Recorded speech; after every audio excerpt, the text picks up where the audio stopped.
ইসলামাবাদে সিদ্ধান্তমূলক শক্তি প্রদর্শনের কয়েকদিন আগে সোমবার পিটিআই ঘোষণা করেছে যে তারা তাদের চুরি হওয়া ম্যান্ডেট ফেরত, সংবিধানের পুনঃপ্রতিষ্ঠা এবং দলীয় প্রতিষ্ঠাতা ইমরান খানের মুক্তি না পাওয়া পর্যন্ত অবস্থান কর্মসূচি প্রত্যাহার করবে না। এক সংবাদ সম্মেলনে পাঞ্জাব অ্যাসেম্বলির বিরোধী দলীয় নেতা মালিক আহমদ খান বাচার প্রাদেশিক সরকারকে সতর্ক করে বলেছেন, পিটিআই কর্মীদের শান্তিপূর্ণভাবে ফেডারেল রাজধানীতে মার্চ করার অনুমতি দেওয়া উচিত এবং তাদের ওপর কোনো প্রকার বল প্রয়োগ করা উচিত নয়। এদিকে পিটিআই কেন্দ্রীয় তথ্য সম্পাদক শেখ ওয়াকাস আকরাম এক বিবৃতিতে জানিয়েছেন, ২৪ নভেম্বর হবে মুক্তির দিন, যেখানে মানুষের ঢেউ তথাকথিত আরোপিত শাসকদের বিদায় করবে। তিনি বলেন, আন্দোলনকারীরা তাদের দাবি পূরণ না হওয়া পর্যন্ত ইসলামাবাদ ছাড়বে না।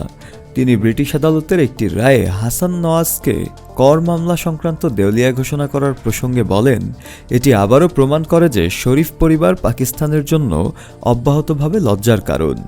তিনি আরও জানান, পিটিআই ইতিমধ্যেই ২০২৪ নভেম্বরের প্রতিবাদের প্রস্তুতি সম্পন্ন করেছে, যার উদ্দেশ্য হল দলীয় চুরি হওয়া ম্যান্ডেট পুনরুদ্ধার, ইমরান খান এবং দলীয় অন্যান্য আটক কর্মীদের মুক্তি নিশ্চিত করা এবং ২৬তম সংশোধনীর আগে সংবিধানের অবস্থান পুনরুদ্ধার করা।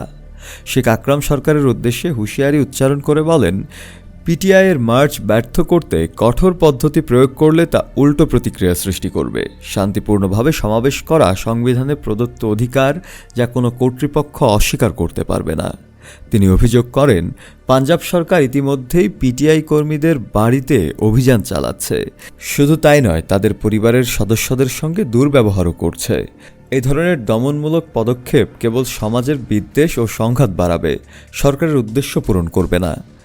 তিনি দলীয় নেতাকর্মী ও সমর্থকদের প্রস্তুত হয়ে আসার আহ্বান জানান, কারণ প্রতিবাদটি দীর্ঘস্থায়ী অবস্থান কর্মসূচিতে রূপ নিতে পারে। এক প্রশ্নের উত্তরে ভাচার বলেন, সরকারের ৯ মের ঘটনার প্রচারণা জনগণ ইতিমধ্যেই ৮ ফেব্রুয়ারি কবর দিয়েছে।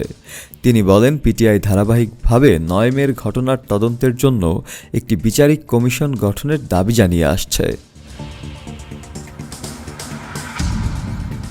শাফেল মাওলা, কালের কণ্ঠ।